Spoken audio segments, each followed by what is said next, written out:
Hello everyone, welcome back to the Carpenter Critique. I'm your host Luke Carpenter and we are on episode 12.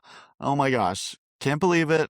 It has been a week since you last saw me maybe. We just did the running point and the causes and effect of female leadership, which was awesome. And now we are doing sheep detectives and the early exploration of childhood grief. So I know this is probably a little bit more of a sappy topic or a little bit more of a sadder topic, but it's paired with a rather silly movie or silly presenting movie, I should say. So it's not going to be all sad, but also it's okay to have a sad girl hour every now and again. I have kind of a lot to say about such a random movie. I was not expecting to make an episode about the movie. I honestly went in with just no expectations, probably not going to love it. Actually, I have a funny story about the movie theater. So I went with my friend Michael. Hi, Michael, if you're watching. I'm totally going to tag him. But I went with my friend Michael to the Sheep Detectives at the AMC, of course. And we're sitting right next to this couple. Me and Michael are talking through the previews because what else are you supposed to do through the previews? I mean, some of them we've already seen, of course, and then a lot of them are like ads now. But we're talking through the previews. We're talking about Nicole Kidman, AMC commercial.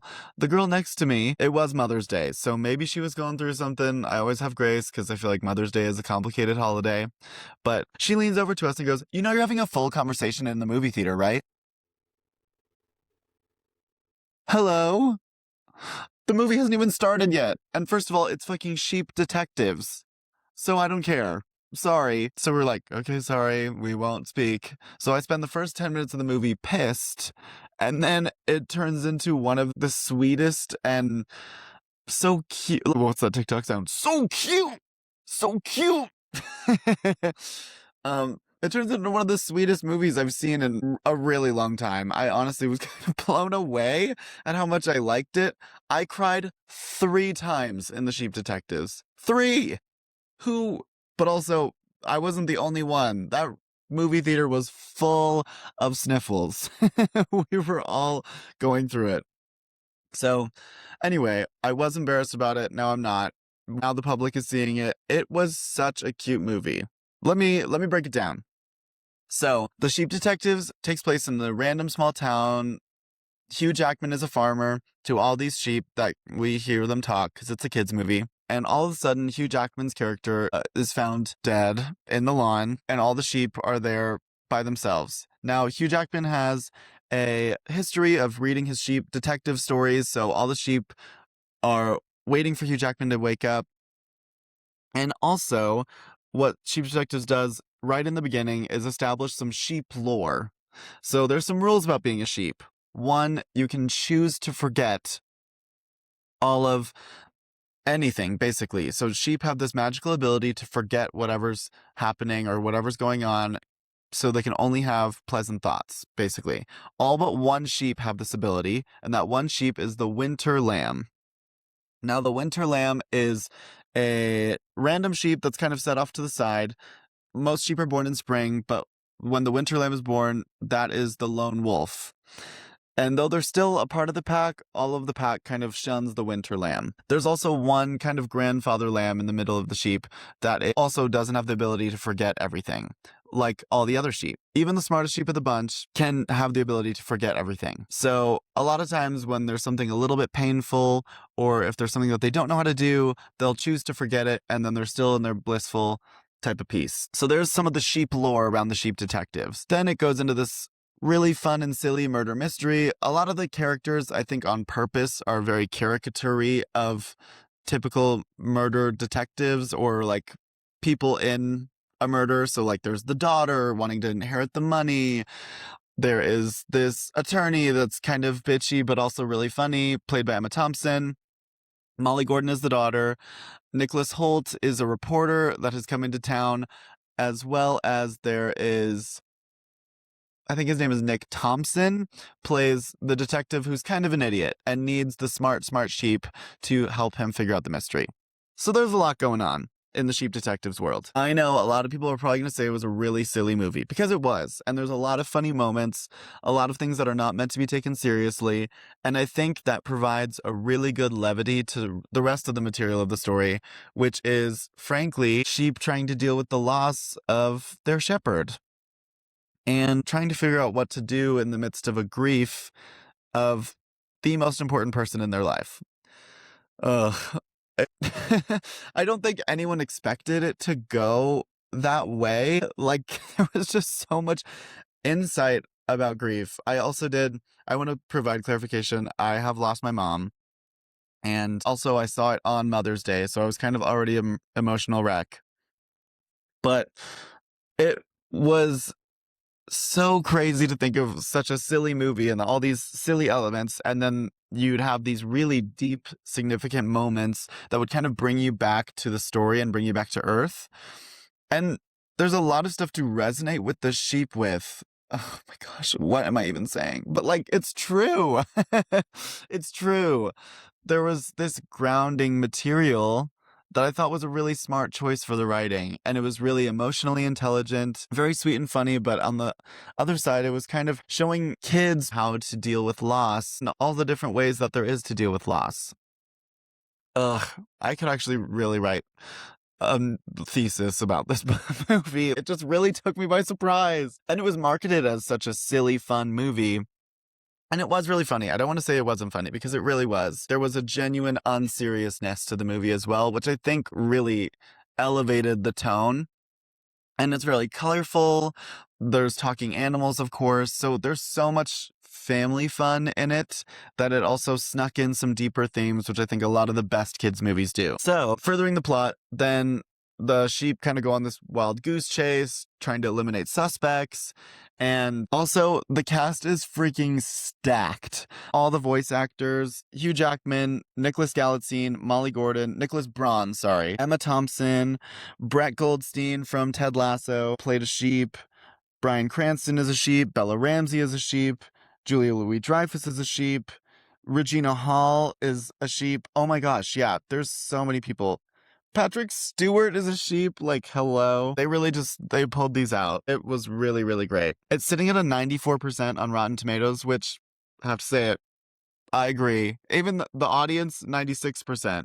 Crazy. But I totally agree. It was really, really sweet and charming, and there was so much to love about the movie. So anyway, the daughter, who was played by Molly Gordon, comes into town, Hugh Jackman's daughter, and everybody assumes that she's the murderer because she wanted the money, because Hugh Jackman was actually sitting on a $10 million project, a way of helping sheep. Now, spoiler alert, if you haven't seen Sheep Detectives, or if you're going to see Sheep Detectives and you don't want this spoiled, maybe skip the next 5 minutes that I'm about to reveal. But in the end, it's revealed that Nicholas Galitzine was the other child from Hugh Jackman, the son, who disguised himself as a reporter and dyed his hair so he could come into town, murder his father, and take the money for himself. He was going to frame the daughter and pin it on whoever else so that they would never find out his true identity. Of course, the sheep in the end use very cute little tactics, help the idiot detective figure out what's happening, and then the idiot detective solves the case. Whoop whoop! Very, very fun. Very cute. What makes the Sheep Detective so good is that there is a bit of darkness, so like the grief and the heavier emotions, but also just facing problems as opposed to forgetting them. There's a few quotes in there that we should admire sheep more because they allow themselves to belong to us. I mean, crazy. And that's true. Emotionally intelligent sheep, sure, we see sheep as followers, but also there is a lot to learn. They allow themselves to belong to their shepherd. I think maybe there's a bit of religion that could be pulled into it. What do you do when you feel like you've lost the person you're following or the God that you're following? Or what do you do when maybe you lose a parent or someone that's supposed to watch over you and someone that you're supposed to belong to for the rest of your life? And how do you deal with that? You're going to a different owner. The sheeps are going to a different owner, much like you have to look for new people, new influences in your life after you lose someone. There's also a winter lamb that's a bit older in the movie, and the winter lamb is kind of a hard personality to crack, but he's very smart. And so he keeps the other sheep informed, but he's not really a part of the pack because they shun him for being a winter lamb. And then in the end, because of the continuous grace that Lily ends up showing to the winter lamb, he sacrifices himself and fights off the other dogs that are hunting the sheep. Ugh, it's so freaking sad. And he ends up sacrificing himself because that's his pack. And then Lily, the smartest sheep of all, decides not to forget him because it's important to remember the people that contribute to your life. Oh my gosh. I'm gonna cry. I know that's such a hard thing, especially in the culture today. I think a lot of it is if we find things that don't serve us, or if there's relationships that don't help us or make us grow, it's easy to cut them off or to choose to forget about relationships that really ended up hurting us or causing us pain. But a lot of the times the pain does teach us something, and we can learn from how much we loved someone and now they're lost, or maybe it's how much that we were dedicated to someone, or we learned something in the relationship with them. And so it's important to remember the relationships that formed us because they're going to be with you for the rest of your life, whether you like it or not. You'll have some memories with them, or you'll have some type of recurring dream. Like, they're never gone. I don't think people are ever really leaving us. I think you'll always have some type of emulation of their spirit close by. And it's good to remember that and remember the good things that they brought into your life. And sometimes it's good to remember the pain too, because maybe you won't get caught in a situation like that ever again. Or anyway, I'm rambling. But the Sheep Detectives really did try to approach grief with a very different tone. There is this underlying layer of loss, and the sheep are trying to find who killed their shepherd. And throughout the whole thing, it is playful and it's fun, and we're trying to be detectives and play around figuring out who did it and why. But there's also this, we want to prove it to our shepherd and prove it to ourselves that we can redeem this loss and find something and make this loss worth something, which is a beautiful, beautiful story. And it's done in a very silly way, which is really fun too. And it's genuinely funny. I laughed throughout a lot of it. And a lot of people in the theater laughed too. It was a really good movie. Yeah, there's also this innocence that sheep bring that maybe could be seen like childlike innocence, that they're willing to follow and they're willing to belong to you. But also there's this brilliance that children bring. I mean, I've met a lot of stupid kids, don't worry. Like, there's definitely stupid children everywhere, and you see them all the time, at, like, restaurants and stuff.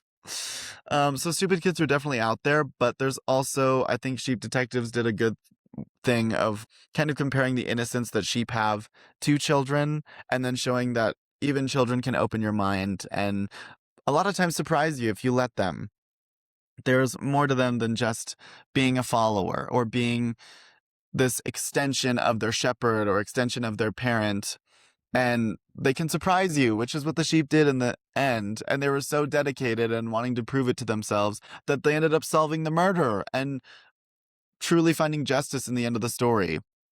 And I think children have that innate sense of goodness as well. Of course, I don't want to speak all children and generalize, but I would say that most children have this need to do good, and they want to please the people that are their parents or the people that they see as someone helping them in their life. And maybe we lose that when we grow up. Of course, a lot of people see that as people pleasing, and sometimes it is, and we got to grow out of that sometimes. But also, it really is nice to have people that look up to you, or you having the feeling of looking up to someone else and genuinely wanting their approval. And being able to work towards something like redeeming something so hard to get over as well, like grief or like a loss of a parent. I mean, it's horrible and it's really, really hard, but also if you can bring purpose to it, it's really, really beautiful. I related a lot to the story. I lost my mom when I was 19, and I think just seeing the themes of childhood and grief within the story, 19 years old, I wouldn't call it childhood at all. And I would definitely call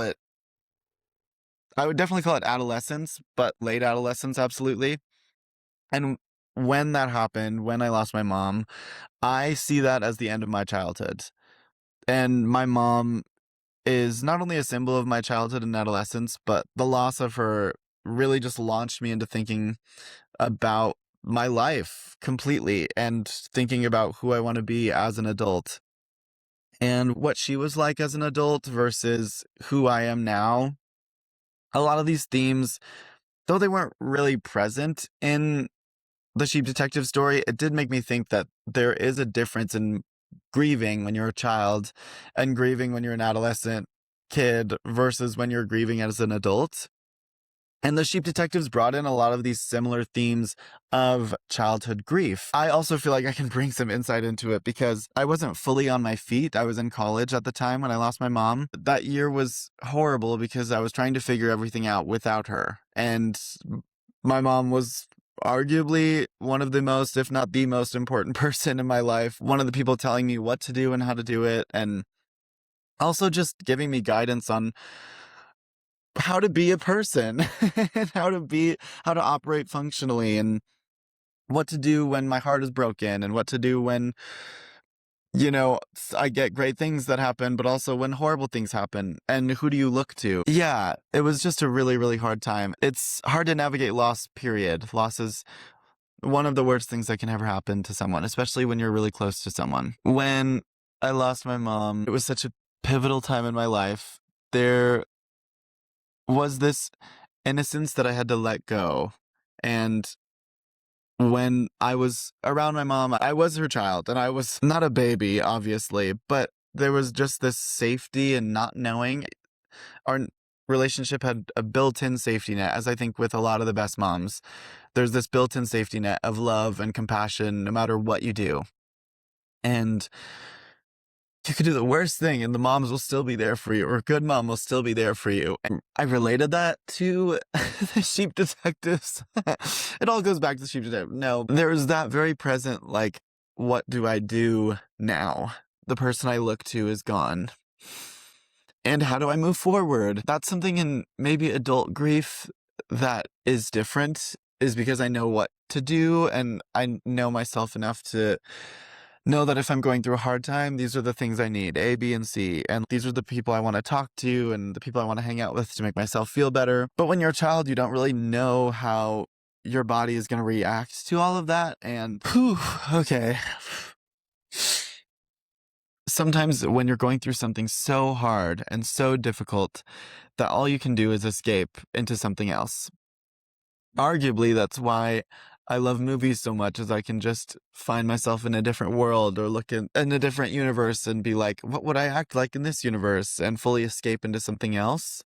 But I don't know if childhood grief has this escapism factor, but there's definitely a playful factor that is really present when you're a child. And even in the hardest of times, sometimes doing something as simple as solving a mystery or doing some light detective work and throwing yourself into something else can be really therapeutic. I really liked the pairing of the childlike innocence of the sheep with this playfulness of solving a mystery and putting yourself into detective work, all the while doing it in a way that honors someone that you've lost, that you love. Though loss is terrible and really, really hard, it can really turn some of the most horrible memories into the most beautiful. Or there's a weird way that tragedy brings people together. And it's unfortunate that it takes tragedy to bring people together, but it really does. I remember a couple days after the news broke that I lost my mom, a bunch of my friends got together and they actually had a service for me in the church. It was so moving, and it was really, I've never had people show up for me like that before.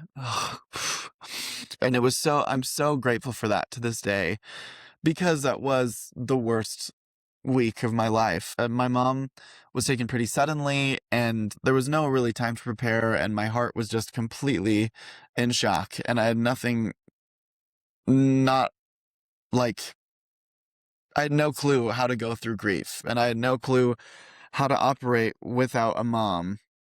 And in that week, just so many people showed up for me.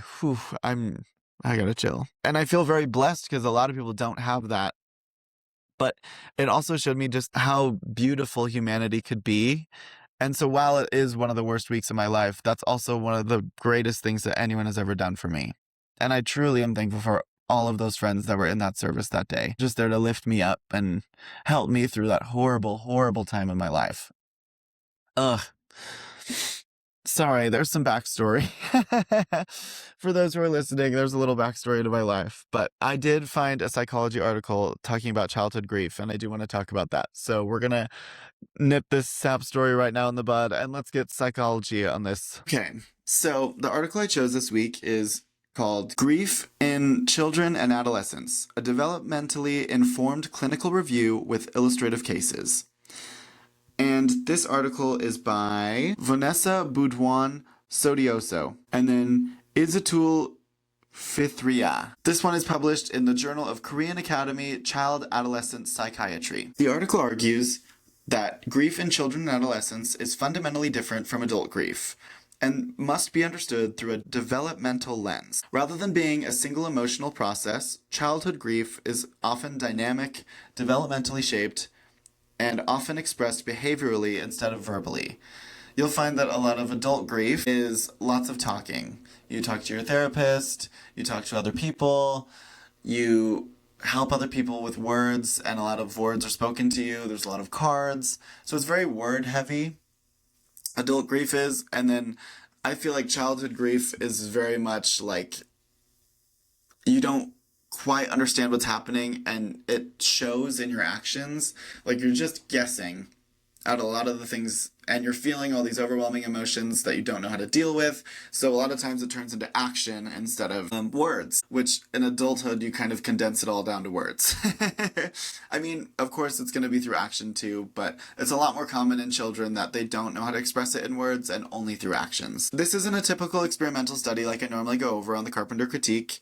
This is a clinical review. So there's a lot of different cases that went into this, and both of these authors went into different case studies about what happens in childhood grief and a lot of clinical observations as opposed to, this causes this effect because of blank. Less of a science experiment and more of a clinical review. There are no direct participants, like I said, and a lot of this has to do with just noticing themes and different clinical populations and what are the emerging tones that come from childhood grief in these case studies. So first of all, developmental differences in children's grief often depends heavily on what age they are and their cognitive development. Young children don't fully understand death's permanence and may expect the person to return.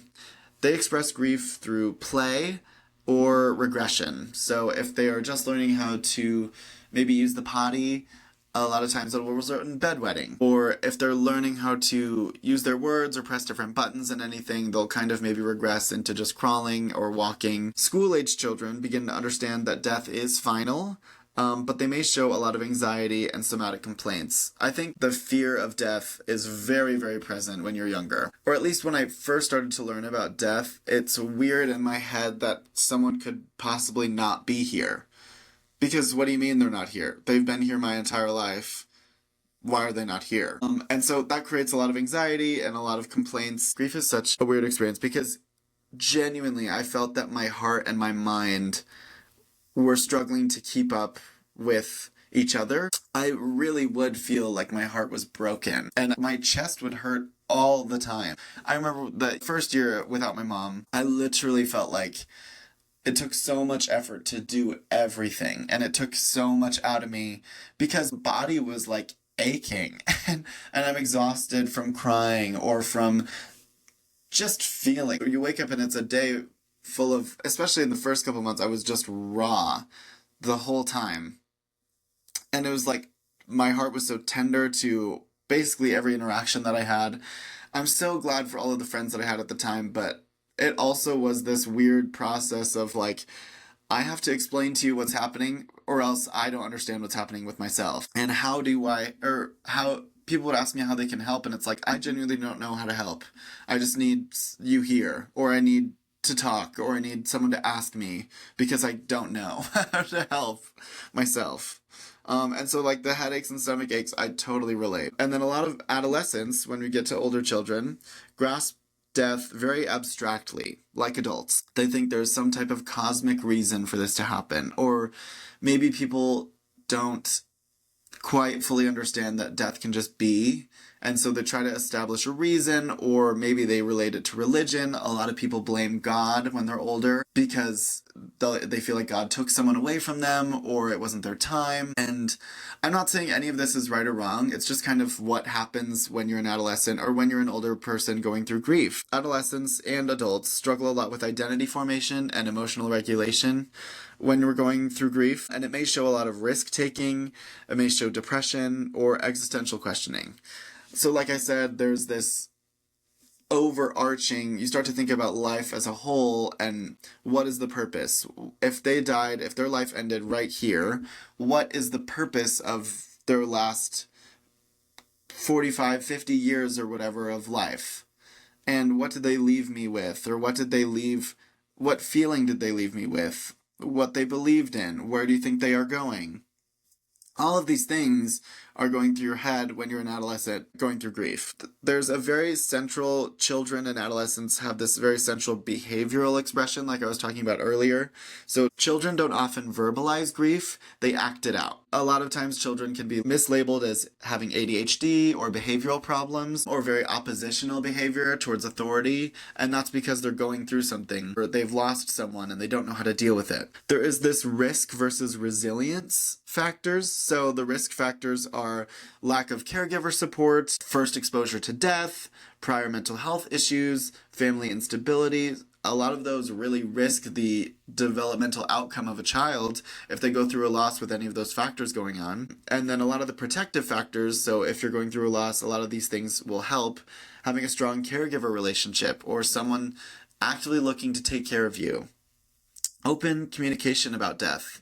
So letting people verbalize and open up about their feelings about death, because a lot of people have a lot to say about death in particular. And you'll find that more people, at least in my opinion, a lot more people think about death more often than me even. And not that I wasn't very existential before my mom died, but I was very, I don't want to say sheltered, but I do believe I had kind of a bubble. I was really involved in church growing up. My dad is a pastor. Shout out to my dad. And I also went to a Christian college. At the time, I was going to a Christian college. So it was a very firm belief that you just die and you go to heaven. And if you're a Christian and I believe in God, life never ends. You just go to heaven and then you have a party forever or whatever. But when I truly faced death and when I truly faced loss, then it kind of all starts to change and that bubble just burst. And now I'm thinking all of these different things, because what if there isn't a heaven? What if there isn't a hell? What if there isn't a God?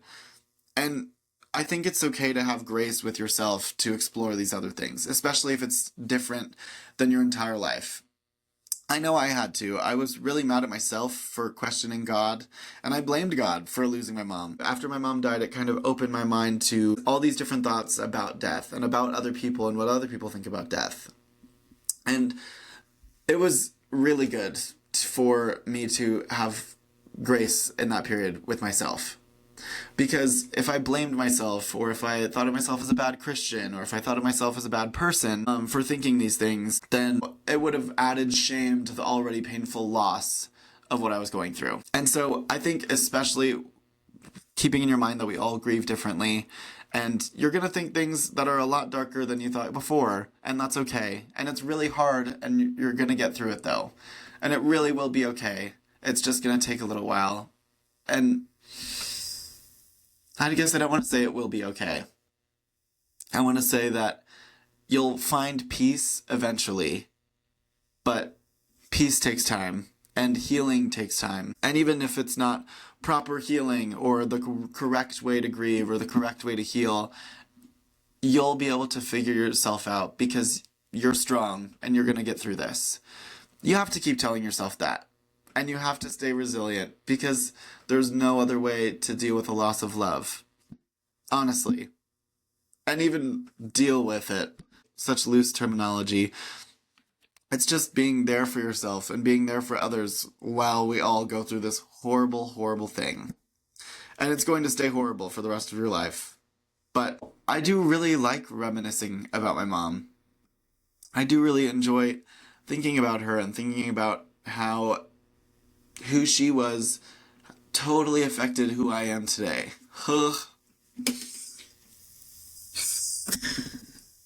And just like I know that I felt love because of her, and I know that I've been cared for, and I can say that I've been loved, and I know how to show love to other people because of her. And I think that's a very beautiful thing, and it just took me a really long time to think of it like that. And when I talk about her, it's sure, I mean, she wasn't perfect, obviously, and nobody is. One thing about death, too, is that people want to talk about the deceased like they're perfect. I'm over that. We can talk about their flaws. A lot of people are monsters. And we can talk about that, even if they're dead. I think it's okay. And like my mom had plenty of flaws, and it's okay to talk about that stuff too. But it's also good to remember the good stuff as well. And I don't want to remember just an angel, I want to remember the person. So, yeah, I can't believe I'm crying like 3 times about the fucking sheep detectives. Anyway. Okay. So, there is a lot more findings about the assessment strategies and how to assess children when they're going through grief and where to place it developmentally. Maybe they need more play, or maybe they need more music or something else to focus their brain on. So the study is really helpful in that way. I didn't think it was very applicable to the sheep detectives. I also did like that the major findings and conclusions from the study was that grief is not universal across age. It is different at any developmental point in your life. You could be in your 40s grieving like someone who is 3. Or you could be grieving the same person with your twin at the exact same age and be going through something completely different. But also you could be grieving the same person at a different age, and it's going to look different. I don't know. I liked how open the study was to how different grief experiences can be. Behavior does not equal misbehavior. So many problem behaviors are actually just expressions of grief. And we have to start labeling them as something different as opposed to just they're acting out or they're misbehaving. I think caregivers are central. They act as grief regulators for children.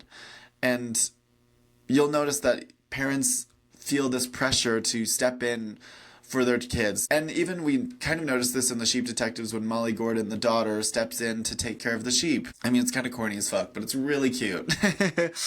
And then also early support matters. So the poorly addressed grief can really lead to depression, PTSD, and prolonged grief disorder. All of those things are important to think about when a child is grieving. So if I was to maybe challenge the study, I think it would have been nice to see some adult examples of grief to compare it to children. They just stop at the adolescents, and I think in a future study we could go over the differences in childhood and adult grief. This one was very childhood-centered, which is good, and I'm glad we have studies for that. But maybe for future research purposes, we could look at the adult grief versus child grief. I think this does challenge this adult-centric psychology that only good psychological work can be done with grief, or just saying that children are smaller adults, so whatever we use as therapy for adults will work for children. Not true. Not true at all. And I'm glad that this paper pushes back on that idea.